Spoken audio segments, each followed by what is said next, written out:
Presenter Ruben Onsu mendadak membuat pernyataan yang tidak biasa terkait anak-anaknya sedang dekat dengan pengusaha Sergio Antonio. Lelaki yang sedang dekat dengan artis Sarwendah itu diduga kena sentil Ruben Onsu gara-gara mencoba masuk ke kehidupan anak-anaknya. Berdasarkan pantauan banjarmasinpost.co.id dari postingan Instagram @rubenonsu pada Selasa 14 Oktober 2025.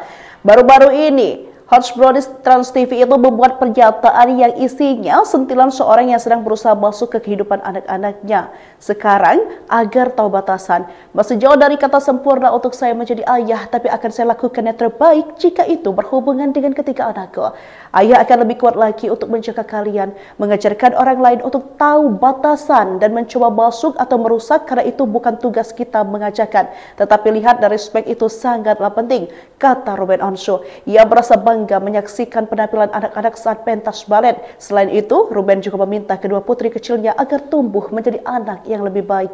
Ruben pun meminta maaf belum menjadi ayah yang baik dan masih terus berusaha untuk belajar jadi lebih baik. Sontak pernyataan yang dibuat Ruben Onsu dalam video dirinya menghadiri acara Thalia ikut balet itu ramai komentar warganet. Mereka mengira Ruben Onsu menyentil sosok Sergio Antonio yang kini memang sedang mendekati ketiga anaknya tersebut.